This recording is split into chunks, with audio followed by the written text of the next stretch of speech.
अस्सलाम वालेकुम स्टूडेंट्स। तो आज हम डिस्कस करेंगे the equations of first integral of motions. तो इक्वेशंस ऑफ फर्स्ट इंटीग्रल को सॉल्व करेंगे इन क्लासिकल मैकेनिक्स।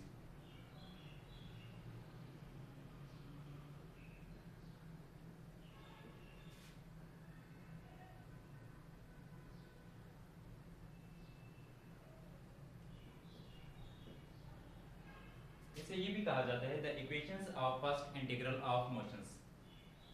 इससे प्रीवियस टॉपिक जो हमने डिस्कस किया था तो उसमें हमने रिड्यूस मेस को डिस्कस किया था कि जो दो बॉडीज ली थी और उनको सिंगल बॉडी में रिजॉल्व किया था। तो आज हम डिस्कस करते हैं the equations of first integral of motions. तो सबसे पहले हम यहाँ पर रिजॉल्व करेंगे कंजर्वेटिव सेंट्रल फोर्स को। जब हम कंजर्वेटिव सेंट्रल फोर्स की बात करते हैं तो यहाँ पर हमारे पास एक पोटेंशियल एनर्जी आएगी, तो उस पोटेंशियल एनर्जी को रिप्रेजेंट करेंगे V ऑफ R से। V ऑफ R मींस कि V रिप्रेजेंट कर रहा है पोटेंशियल्स को और R जो आ रहा है तो R रिप्रेजेंट कर रहा है कि विद रिस्पेक्ट टू या पोजीशंस वेक्टर को डिस्क्राइब कर रहा है। तो कोई भी सिंगल पार्टिकल लेते हैं, सिंगल पार्टिकल ऑफ रिड्यूस्ड मास। यहां पर हम ये लेते हैं कि कोई भी सिंगल पार्टिकल है ऑफ रिड्यूस्ड मास और सिंगल पार्टिकल को यहां पर शो करते हैं कि जिसका मास m है। अब ये सिंगल पार्टिकल जो है तो एक प्लेन लेते हैं कि x एक्सिस और y एक्सिस,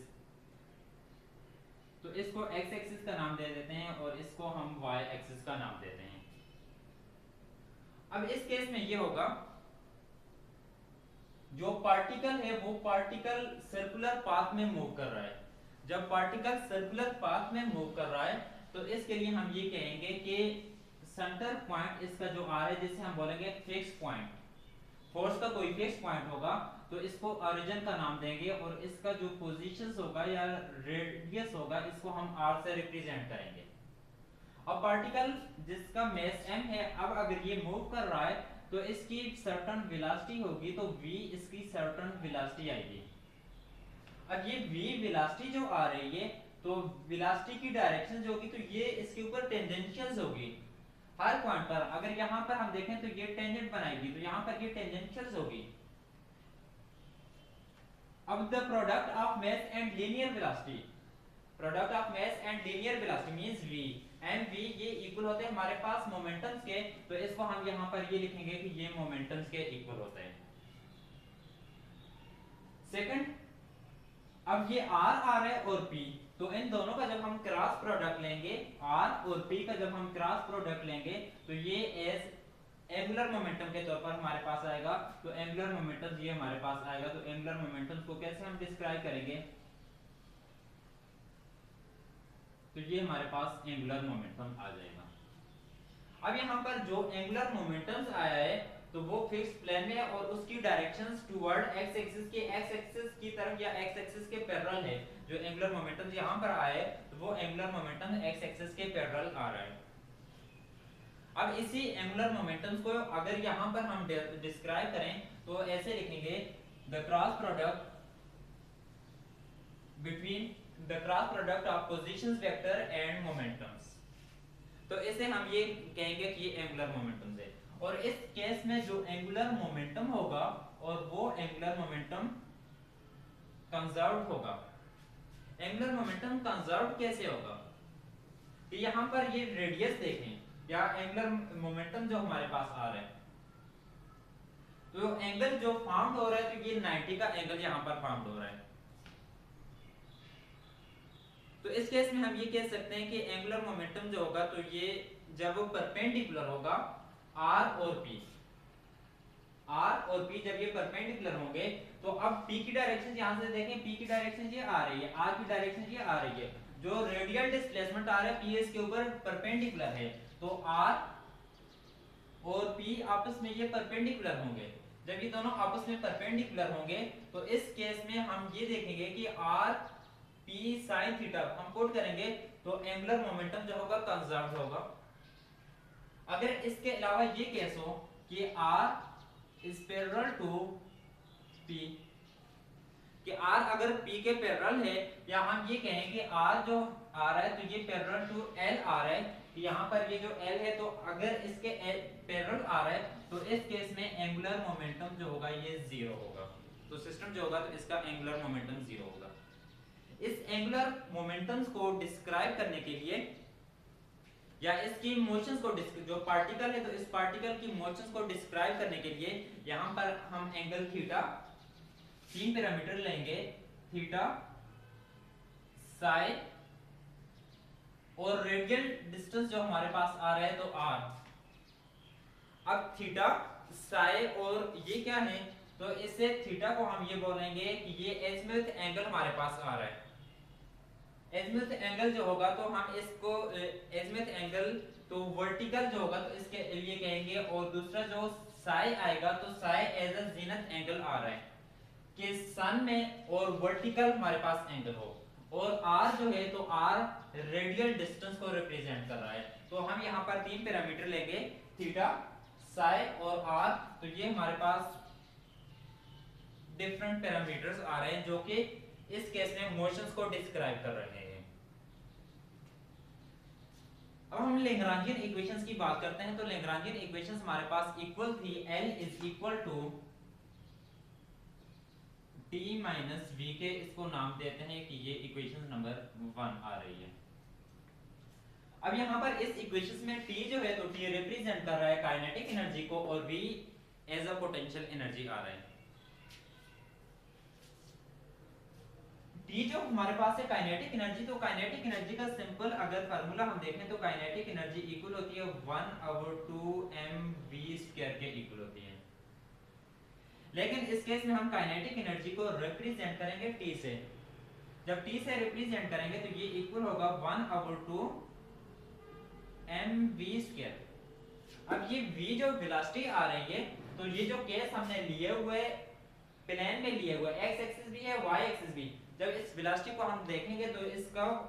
x एक्सिस में भी होगी और y एक्सिस में भी होगी। जब velocity along x axis and y axis होगी तो हम ऐसे लिखेंगे t is equal to 1/2 m, तो vx स्क्वायर प्लस vy² टोटल वेलोसिटी जो होगी तो vx स्क्वायर प्लस vy² या vx ये हमारे पास v² के इक्वल होगी। अब हम पुट करेंगे कि अगर v जो है तो v को जब लिखते हैं तो as v is equal to dx/dt के इक्वल होता है।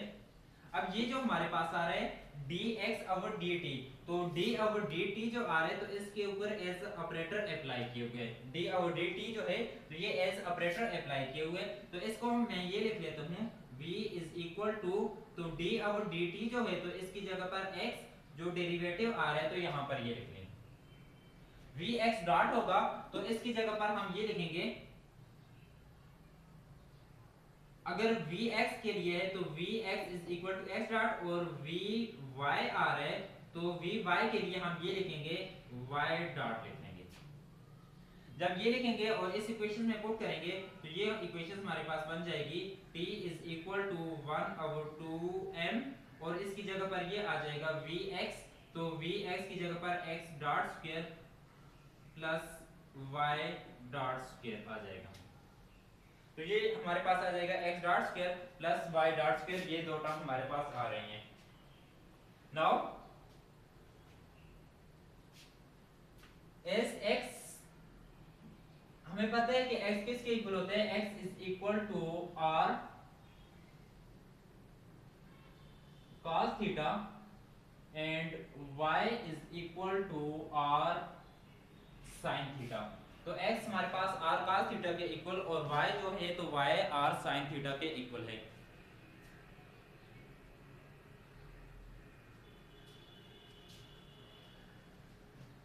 लेकिन यहाँ पर देखें तो हमें वैल्यू रिक्वायर्ड है x डॉट की और y डॉट की वैल्यू रिक्वायर्ड है। तो हम ये वाली जो इक्वेशंस आ रही है तो इस इक्वेशंस का डेरिवेटिव लेंगे, इसी तरीके से इस इक्वेशंस का भी डेरिवेटिव। जब इस इक्वेशंस का डेरिवेटिव लेंगे तो ये हमारे पास बन जाएगी x डॉट डेरिवेटिव। अब उस डेरिवेटिव को x डॉट से रिप्रेजेंट कर लिया। अब ये हमारे पास फर्स्ट और ये second, x dot is equal to first into derivative of second, तो सेकंड इसका डेरिवेटिव cos थीटा, तो इसका डेरिवेटिव माइनस sin थीटा आ जाएगा। और ये थीटा, तो थीटा का जब डेरिवेटिव लेंगे तो ये थीटा का डेरिवेटिव ले लिया, केनर फंक्शन जो हमारे पास आ रहा है थीटा, और इस थीटा का डेरिवेटिव थीटा डॉट आ जाएगा, प्लस सेकंड, तो सेकंड टर्म हमारे पास ये आ रही है cos theta, derivative of first, तो ये r डॉट आ जाएगा। इसको अरेंज करके लिखें तो x dot is equal to, इसको पहले लिख लें r dot cos theta minus r sin theta.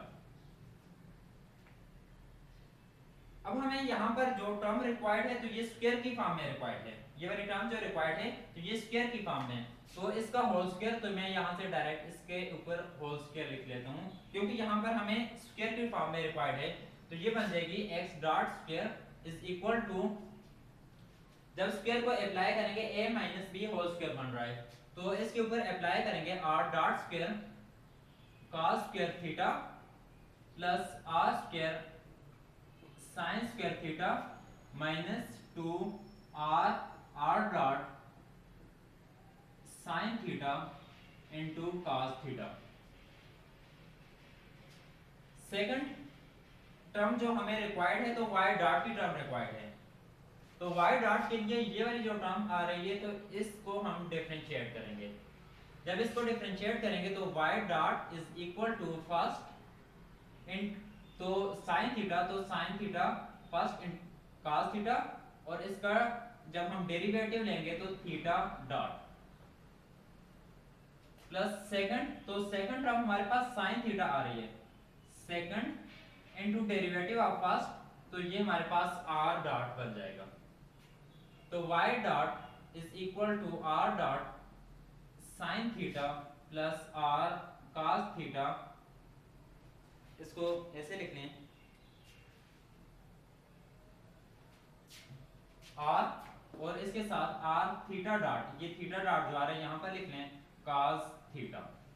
यहाँ पर देख लें ये स्क्वायर में हमें रिक्वायर्ड है, तो इसका स्क्वायर लें, तो दोनों साइड स्क्वायर लेंगे तो ये a plus b whole square बन जाएगा। तो y dot square is equal to r dot square sin square theta plus r square theta dot square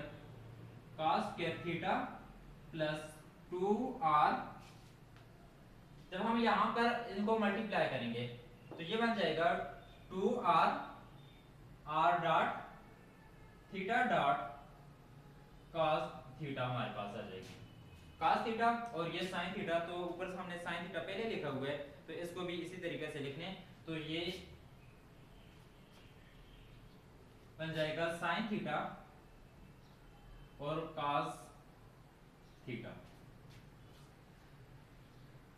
यहाँ पर देखें तो ये हमें x dot square plus y dot square की फॉर्म में रिक्वायर्ड है, तो इन दोनों टर्म को ऐड कर लेते हैं। ये वाला जो हमारा रिजल्ट आया है x डॉट स्क्वायर और ये y डॉट स्क्वायर, इन दोनों टर्म को ऐड कर लें। जब हम ऐड करेंगे तो ये बन जाएगा x dot square plus y dot square is equal to, x dot square की वैल्यू लिखें तो r dot square cos square theta plus r square sin square theta minus 2r r dot sin theta cos theta. y dot की value जो आएगी तो मैं यहाँ पर लिख लेता हूँ प्लस, तो y डॉट स्क्वायर की वैल्यू तो r dot square sin square theta plus r square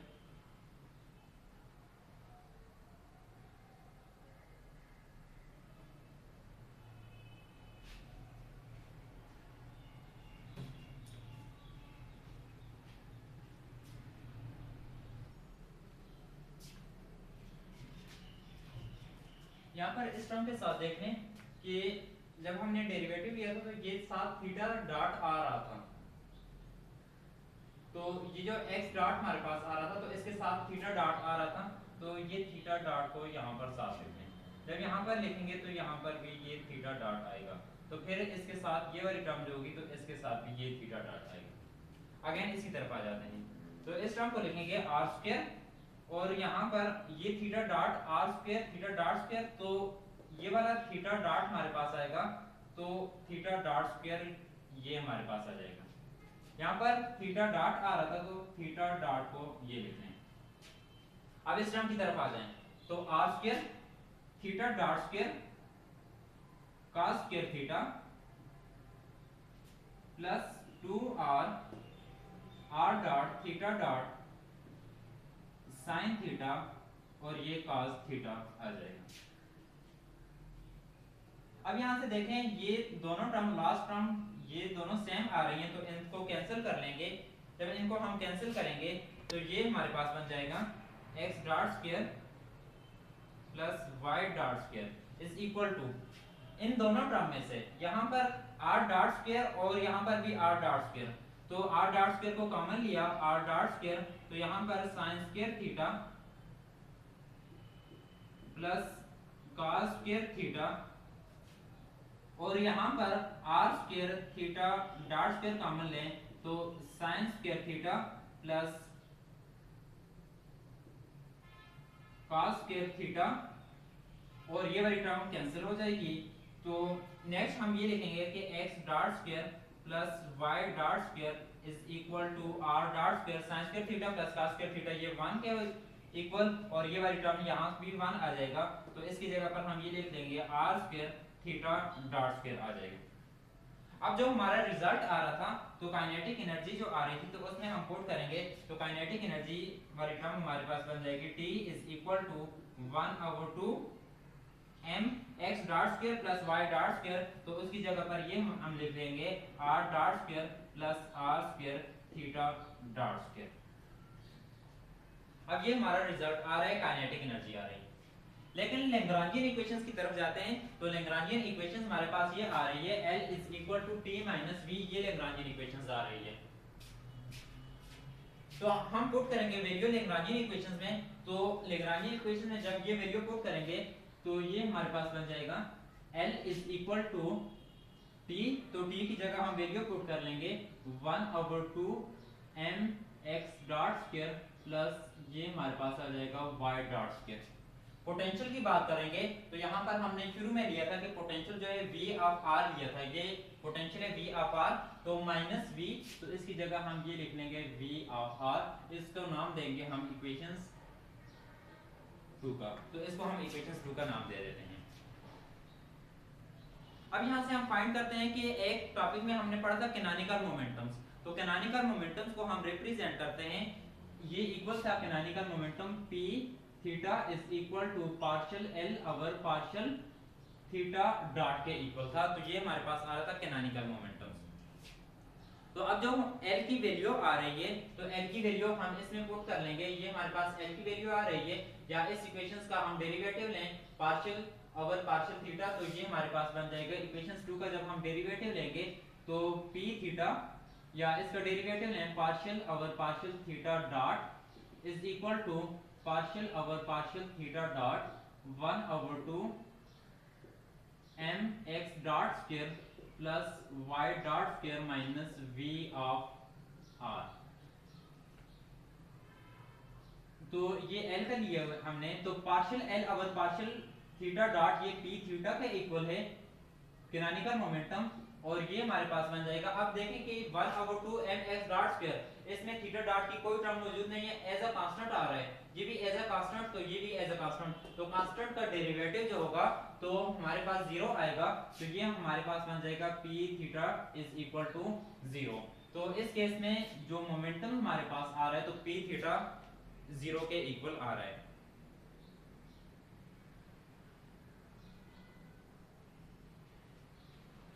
अगर इस तरीके से पुट करें, लेकिन अब हमारे पास ये वाली वैल्यू जो आ रही है तो इसको हम ऐसे लिखें कि लैग्रांजियन इक्वेशन में ये वाली वैल्यू हम पुट करें इसकी जगह, तो t जो हमारे पास आ रहा है L ये वाली इक्वेशन जो आ रही है तो इसकी जगह जो हम यूज करेंगे x dot square plus y dot square, तो इसकी अगर वैल्यू पुट करें तो फिर हमारे पास कैनोनिकल मोमेंटम 0 नहीं होगा। किस वजह से? क्योंकि कैनोनिकल ये जो हमने वैल्यू फाइंड की तो क्लासिकल मोमेंटम में क्लासिकल मैकेनिक्स में हम इन वैल्यू को यूज करेंगे, तो ये वाली वैल्यू जब हम यूज करेंगे तो ये हमारे पास बन जाएगा L is equal to 1/2 m x dot square और y डॉट स्क्वायर की value r dot square plus r square theta dot square minus V of R. तो इसका जब हम डेरिवेटिव लेंगे partial L over partial theta dot is equal to 1/2, तो इसका derivative partial over partial theta dot, और यहां पर ये आ जाएगा 1/2 M R dot square plus R square theta dot square minus V of R रह जाएगा। तो ये हमारे पास partial L over partial theta dot ये इक्वल है कैनोनिकल मोमेंटम पी थीटा के is equal to first term में 1/2 M R dot square as a constant है तो 0 हो जाएगा। सेकंड टर्म में आर डॉट स्क्वायर ये जो कांस्टेंट आ रहा है तो आर, लेकिन विद रिस्पेक्ट टू हम थीटा इसका डेरिवेटिव ले रहे हैं, जब विद रिस्पेक्ट टू इसका डेरिवेटिव थीटा ले रहे हैं डेरिवेटिव, तो ये हमारे पास बन जाएगा 2 और साथ इसके ये भी आ रहा है 1/2 m, जब मल्टीप्लाई होगा इनसे 1/2 m तो ये 0 हो जाएगा। अब इसके ऊपर जब multi are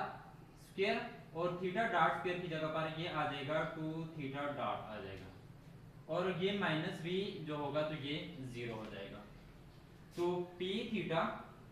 is equal to 2 के साथ कैंसिल हो जाएगा तो m r square theta dot के इक्वल हो जाएगा। तो ये हमारे पास आ रहा है p theta is equal to m r square theta dot के इक्वल आ रहा है। अभी यही वाली जो इक्वेशंस आ रही है तो इस इक्वेशंस का अगेन हम डेरिवेटिव लेंगे। ये जो इक्वेशंस आ रही है तो इसका जब हम अगेन डेरिवेटिव लेंगे तो ये हमारे पास बन जाएगा dp theta over dt is equal to d over dt m r square theta dot. अब ये वाली टर्म आ जाएगी तो इस टर्म में हम ये कहेंगे कि m r square theta dot ये कांस्टेंट आ रहा है, और कांस्टेंट पे जब हम डेरिवेटिव की बात करेंगे तो कांस्टेंट का डेरिवेटिव जो होगा तो ये 0 हो जाएगा हमारे पास। इस टर्म को जस्ट इस टर्म को यहाँ पर हम ये लिखते हैं कि d over dt m r square theta dot, ये वाली जो टर्म आ रही है m r square theta dot, तो इस टर्म को यहाँ पर हम लिखेंगे। अब ये टर्म इक्वल टू 0 आ रही है, ये कांस्टेंट है, कांस्टेंट का डेरिवेटिव 0 होगा। लेकिन अगर इसी के ऊपर यहाँ पर हम इंटीग्रल लें, दोनों साइड इंटीग्रल लें, डेरिवेटिव यहाँ से कैंसिल हो जाएगा तो m r square theta dot is equal to constant, तो ये 0 जो आ रहा है तो कांस्टेंट आएगा, लेकिन इस कांस्टेंट c की बजाय मैं ये एक्सप्रेस कर दूं m r square theta dot is equal to l। अब यहाँ पर ये l जो आ रहा है तो l रिप्रेजेंट कर रहा है एंगुलर कांस्टेंट को, ये एंगुलर मोमेंटम का कांस्टेंट आ रहा है तो इस वजह से हमने l लिख लिया।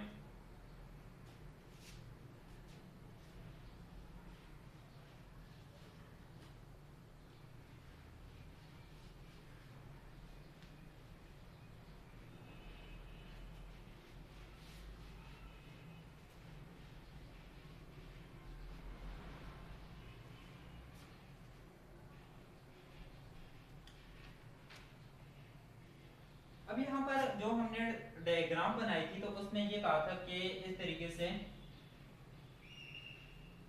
पार्टिकल जो है ये मूव कर रहा है, जब ये मूव कर रहा है तो यहाँ पर इसका एंगल हमारे पास एंगुलर मोमेंटम्स आ रहे हैं। लेट्स सपोज पार्टिकल इनिशियली यहाँ पर है, आफ्टर सम टाइम पार्टिकल यहाँ पर हमारे पास आ रहे हैं, वही पार्टिकल है तो यहाँ पर आ रहे हैं। तो इस केस को ऐसे रिप्रेजेंट कर लेते हैं कि ये कर्व बन रहा है, इसको थोड़ा सा बड़ा करके मैं दिखा रहा हूँ कि पहले पार्टिकल यहाँ पर इस पोजीशन पर था, अब पार्टिकल जो है तो यहाँ पर आ रहा है, तो यहाँ पर कुछ एंगल सबटेंड हो रहा है जिसे हम d थीटा से रिप्रेजेंट करेंगे। अब ये हमारे पास रेडियल आ रहा है, रेडियल डिस्टेंस आ रहा है r, तो अब ये जो हमारे पास बन जाएगा तो इसे r d थीटा से रिप्रेजेंट, ये जो पाथ हमारे पास जो रेडियल डिस्प्लेसमेंट कवर किया है तो ये r d थीटा हमारे पास आ जाएगा। अब जो हमने इक्वेशंस लिखी थी तो इस इक्वेशंस को अगेन लेते हैं कि ये लिखा था कि d over dt m r square theta dot ये हमारे पास 0 के इक्वल है। m कांस्टेंट आ रहा है तो नेक्स्ट टर्म में हम ये करेंगे कि ये जो कांस्टेंट आ रहा था तो इस कांस्टेंट को यहाँ पर लिख लिया। अब ये इस साइड आएगा तो ये 0 हो जाएगा, तो D over D T R square theta dot is equal to 0। इस साइड को भी 1/2 से या 2 से डिवाइड कर लें, इस साइड को भी जब इसको डिवाइड करें 0 ही आएगा, तो यहाँ पर ये 1/2 के साथ डिवाइड या 1/2 के साथ हमने यहाँ पर मल्टीप्लाई कर लिया है। जब हमने 1/2 के साथ मल्टीप्लाई किया है तो ये वाली जो टर्म होगी 1/2 आर स्क्वायर थीटा डॉट जो आ रही है, तो the term 1/2 R square theta dot, तो ये हमें एक वेलोसिटी दे रही है और इस वेलोसिटी को एरियल वेलोसिटी का हम नाम देंगे। अब ये वाली जो वेलोसिटी आ रही है तो इस वेलोसिटी को ये कहेंगे कि ये एरियल वेलोसिटी आ रही है। जब हम एरियल वेलोसिटी को यहाँ पर डिफाइन करेंगे तो ये होगी areal velocity the rate at which the area is swept out, कि वो रेट जिसमें एरिया स्वेप्ट आउट हो रहा है, तो ये हमारे पास एरिया जो हो रहा है तो ये स्वेप्ट आउट हो रहा है। तो इक्वल टाइम में यहाँ पर इक्वल एरिया के इतने ही टाइम में आफ्टर, अगर ये 2 सेकंड में फॉर्म हुआ है तो आफ्टर 2 सेकंड में इतना ही एरिया यहाँ पर फॉर्म होगा। तो इक्वल एरिया स्वेप्ट हो रहा है, तो जब इक्वल एरिया यहाँ पर स्वेप्ट आउट हो रहा है तो इसको हम ये लिखेंगे इक्वल एरिया के लिए, तो एरिया फाउंड हो रहा है तो D A is equal to, equal area found हो रहा है तो D A is equal to 1/2 R square, और ये साथ इसकी जगह पर आ जाएगा कि एंगल जो था तो ये डी थीटा है, तो ये डी थीटा हमारे पास आ जाएगा। Equal area swept per unit time, तो इसे हम ये लिखेंगे D A over D T is equal to 1/2 R square is equal to 1/2 R square, और ये डी थीटा जो हमारे पास आ रहा है तो इसे डी थीटा डिवाइडेड बाय हमने डी टी किया है। अब यहाँ पर ये जो फैक्टर आ रहा है इसे भी हम ये कह सकते हैं एंगुलर वेलोसिटी है या areal velocity. D theta over D T जो है, तो D theta over D T represent कर रहा है ओमेगा को रिप्रेजेंट कर रहा है। अब इसमें जो रिमेनिंग लैग्रांजियन फंक्शंस होगा या जो रिमेनिंग लैग्रांजियन इक्वेशंस होगी, तो उसको हम ये लिखते हैं D over D T M R dot minus M R theta dot square plus partial V over partial R. ये वाली Lagrangian equations L is equal to, जब हमने वैल्यू पुट की थी तो इसको इस साइड मल्टीप्लाई करें, इधर इसके साथ भी मल्टीप्लाई करें, फिर इसका हम डेरिवेटिव लेंगे तो ये हमारे पास ये वाली इक्वेशंस आ जाएंगी। अब इस इक्वेशन में ये जो डेरिवेटिव आ रहा है तो इसको मैं ऐसे लिख लेता हूँ एम आर डबल डॉट, ये यहाँ पर डी ओवर डी टी था तो इसको यहाँ पर जब लिखा तो डॉट बन जाएगा minus M R theta dot square, और ये इक्वल टू 0 है, is equal to minus partial V over partial of R आ रहा है, partial V over partial of R. तो M R double dot minus M R theta dot square is equal to F of R. F of R क्या है? F of R is equal to minus partial V over partial of are के equal है।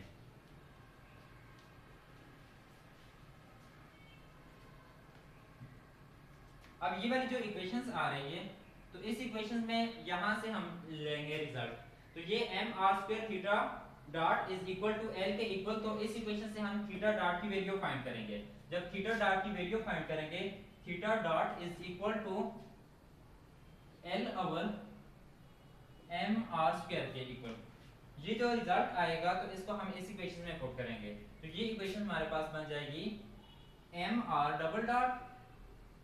Minus M R theta dot square, तो dot square आ रहा है तो इसकी value L square over M square R power 4 is equal to F of R. M R double dot minus M इसके साथ कैंसिल हो जाएगा, आर यहां से कैंसिल हो जाएगा, तो ये L square over M R cube is equal to F of R. अब ये वाली जो इक्वेशंस है तो इस इक्वेशंस को हम ये बोलेंगे the equations of first integral. तो ये इक्वेशंस ऑफ फर्स्ट इंटीग्रल को रिप्रेजेंट कर रही है। तो इससे आगे जो है तो नेक्स्ट लेक्चर में हम डिस्कस करेंगे।